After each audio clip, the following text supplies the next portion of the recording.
Der Seelbach. Ich war 12 Jahre alt, als wir nach Purcia zogen. Purcia, eine kleine Gemeinde, in der es nicht mal eine Poststelle oder einen Bäcker gab, lag abgelegen und umgeben von großen Wäldern, mitten im Nirgendwo. Im Nachhinein hat es meiner Kindheit nicht geschadet, so fernab aufzuwachsen und die Natur zu erforschen. Doch eine Erinnerung daran wird mir auf ewig bleiben, und ich verstehe sie bis heute nicht. Mit meinem besten Freund Max machte ich die Wälder unsicher. Wir bauten Baumhäuser und lungerten überall dort herum, wo wir nicht sein sollten. Aber gerade das machte unser Abenteuer aus. Es sah uns ja niemand und keiner wusste, wo wir uns rumtrieben. An einem Dezembertag, als es zu kalt war, um an unserem Baumhaus weiterzuarbeiten, gingen wir zu den Weihern im Wald.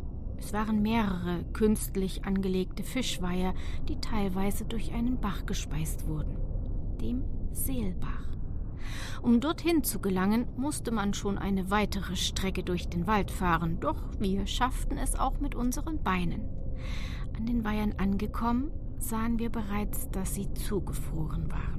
Zumindest die Wasseroberfläche schien eine Domänenwand zu bilden. Aus Langeweile ging ich ein Stück weiter zum Seelbach und fand dort eine Stelle, die ebenfalls zugefroren war. Man sah, wie das Wasser unter der Eisschicht weiterfloss. Ich hob einen Stock vom Boden auf und wollte ihn in das Eis stecken, als ich plötzlich ein Gesicht unter dem Eis sah.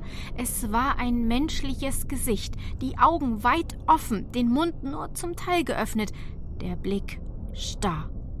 Es war das Gesicht einer Frau, doch sie wirkte so leblos. Ich verfiel in eine Art Schockstarre und konnte nur noch in dieses Gesicht schauen, als wäre ich in einem dissoziativen Zustand gefangen. Ich spürte langsam, wie mein Schwerpunkt sich verlagerte und kippte mit steifem Körper in den Bach. Beim Aufprall zersprang das Eis und ich fiel ins eiskalte Wasser, ohne mich abfangen zu können. Max muss das gehört haben und kam mir zu Hilfe, denn als nächstes spürte ich, wie jemand mich an meinem Hosenbein griff und mich an die Oberfläche zog. Nach diesem Vorfall waren wir beide ziemlich geschockt und ich fragte Max, ob er das auch gesehen hat. Max verneinte, aber fragte zeitgleich auch, was ich denn gesehen hatte. Ich erzählte ihm von dem Frauengesicht, während mir immer noch das Adrenalin durchs Blut strömte. Er hatte es wohl als Spinnerei abgetan, denn anschließend redeten wir nicht weiter darüber, da auch ich nicht wusste, was da passierte. Es kam der Januar, der sich dem Ende neigte, und die Temperaturen wurden etwas wärmer. Das Eis, das die Landschaft zum Glitzern brachte, schmolz allmählich, und ich stand in der Küche und trank ein Glas Saft. Ich blieb gleich an der Küchentheke stehen und schaute während des Trinkens aus dem Fenster auf unseren Teich. Der Teich, der seit unserem Umzug dorthin noch unberührt war, da alles gefroren war. Ich sah etwas im Teich, das unter der Wasseroberfläche schwamm. Zuerst dachte ich, es sei ein Ball, doch als ich das Haus verließ und zum Teich ging, sah ich, was es war.